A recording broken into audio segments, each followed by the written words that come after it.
Hi Kaylee. I know you were excited to talk about crochet, and we ran out of time before I could show you any tips, so I decided to upload some stuff here to help you along. A lot of this is probably a review for you already, but I'm going to start at the beginning to make sure we don't miss anything. I'll be covering some basic concepts in this video, and then I'll upload videos guiding you through the projects I made when I first started crocheting, which gave me all the tools I need to do almost every project I do today. If you have any questions along the way, you can let me know, and I can try and post a video explaining more. Keep in mind, I'm no expert, and what I'm going to share here is just what I figured out learning to crochet on my own. You may find other videos later that do things differently, and that's okay. So, to start, let's talk about crochet hooks. Now, I know you just got some new crochet hooks, and so there's two different types that you might be seeing. There's inline crochet hooks, like this, where the neck of the crochet hook is in line with this hook portion here, and that cut goes into the cylinder of the crochet hook. The other is a tapered hook. It's going to look more like this, where this hook actually sticks out farther than the neck of the crochet hook here. Neither one is better. They're not necessarily good for one thing or another. It's just a preference of which one feels more comfortable. This tapered kind is probably what came in your Christmas gifts. So I will be using this style to be more consistent with what you're probably using, but either one is fine. Aside from crochet hooks, let's talk about yarn for a second. So we've got a couple of different types of yarn. Most yarn you see is going to be like this. It's going to be a twisted yarn. Be a little careful. Sometimes they can unravel on you if you work them too much, but generally you'll be fine. Now, this you will see is not twisted. This is different. I am specifically going to use this because it makes it a little easier to see the crochets and the stitches that I'm doing than the twisted kind does. So don't mind that. It is perfectly fine to use the twisted kind. This is what I use for all my projects. I'm just going to use this for teaching. While we're talking about yarn, let's talk about how to determine what hook to use with your yarn.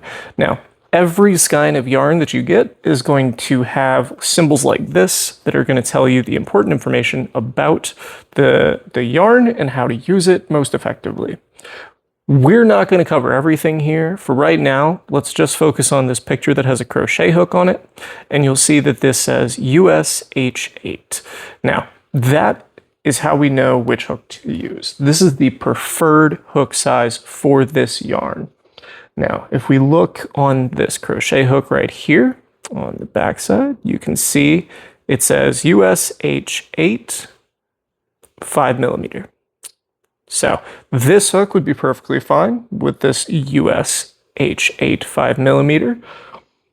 I unfortunately don't have a 5mm on the tapered crochet hook style, so I'm actually going to use a 5.25mm eye hook. Now, this here is the suggested hook size. You can go a little bit higher or a little bit lower and probably not have any issues. But if you go too small, then the crochet hook isn't going to be able to catch on the yarn appropriately, and it's just going to slide off your hook, and you're going to have a hard time. So you want to stay reasonably close to the size that's provided on the yarn. Aside from the yarn, we also have a few things that probably came in your crochet kit. The first of which is going to be tape measure, or measuring tape. It's what's on the label, right? It just measures things. This is particularly useful if you want to know how big your stitches are going to be. If you want to do a sample, you can crochet, say, 15 stitches and then measure how big 15 stitches is. That way you know how many rows and how many stitches you need to do something like a yarn or a scarf of a particular size or something like that. So that's helpful to have around. You're also going to have something like this. There's also a spiral version. These are stitch markers or safety pins. They're used for a couple of different things, but primarily you're probably going to use these to mark stitches as you count them. Some projects you can get really high counts of stitches per row, over 100, and trying to keep count and not mess up your counting can be difficult. So you can put one of these like every 10 or 25 stitches, and then you can just count by 10s or 25s to know how many you've got. So pretty handy to keep around. They often come in a lot of different colors. Another thing you're going to have is plastic sewing needles, something like this. These are good for two different things. One is for sewing together like granny squares. If you want to make a blanket, it's a pretty common technique to make squares of different styles, and then you can use something like this to weave them together. The most common use that you'll probably find for this is weaving in the ends of your crochet. So as you're crocheting, you're going to find that you'll have loose ends of yarn hanging around from where you either started the project, changed colors, ran out of yarn on a skein, or whatever the case may be. Using one of these is the easiest way to hide those. You can just sew it right into the project, and I'll show you how to do that when we get to it.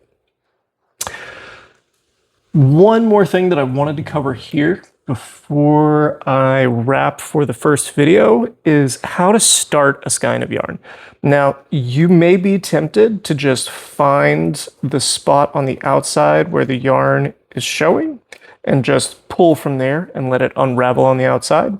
But that's going to be harder to maintain. The skein's going to want to flop all around and go everywhere. It's much easier to work from the middle. So what you're going to want to do is you're going to want to find the side. Sometimes you can maybe see the end poking out of the middle on your skein. Sometimes not so lucky. So if you can't, you can just kind of stick your fingers in the middle and then pull the guts out. And when you pull the guts out, you want to keep pulling until you see just a single thread connecting what you've pulled out to the skein itself. Once you only see this one thread, that means that the end of the thread has to be in your hand somewhere. And so you could just work backwards until you find the end of your yarn. And that's how you can start working. If you've got a lot that comes out of the skein and it's made a big mess, you can just wrap it around for the moment. It's not a big deal, just to get it out of the way. But then once you're working and you start to pull, you'll find that it pulls very easily out of the center of the skein, and you don't have to worry about your skein flopping all over the place while you're working. The next thing that I'm going to do is I'm going to upload some videos for some different projects. Now, this is the series of projects that I did that helped teach me everything that I know and helped give me the foundational concepts that I use on every project that I make. The first one that I'm going to show you is going to be a scarf. Very simple. We're just going to do a basic chain, and then we're going to just stitch back and forth to get some practice. Scarves are really good for getting comfortable with new stitches. If you find a stitch you want to use in another project and you want to practice, you can do a scarf and then add some rows of that new stitch just to get a handle on it. That video's generally optional. I'm going to show it to you just because it is a good place to start, and I do recommend doing, if not a full scarf, maybe just a square to get comfortable with some of the concepts that I'm going to talk about in that video. But the next video that I'm going to upload after that is going to be a beanie hat. And what the beanie is going to teach you is how to increase. So we're going to work in rounds, and then every round is going to get bigger and bigger and bigger and bigger until we reach a certain size, and then we'll just do a cylinder from there, and you'll have a nice beanie. Increase is a technique that you're going to use all the time. It is the most common technique that you'll see across crochet patterns. So we'll do that one first. After the beanie, we'll do a hacky sack. Now, a hacky sack is basically just going to be the beanie shape, but then we're going to decrease on the bottom to bring it back around so that you get a nice circle shape and you get a ball. And so that'll be a nice little fun thing to play. After the hacky sack, we will see if we can make a fingerless glove. It sounds very advanced, I know, but bear with me. Once we do the scarf, the beanie, and the hacky sack, fingerless glove won't be an issue at all. We'll get it figured out. After the fingerless glove, we'll really just get crazy, and I'm going to show you how to make a teddy bear from scratch. No instructions beyond what we learned from the prior videos, combined all together into a project. So with that, I will try and get those videos uploaded as soon as I can. And in the meantime, I hope you have a fun time crocheting. See you soon.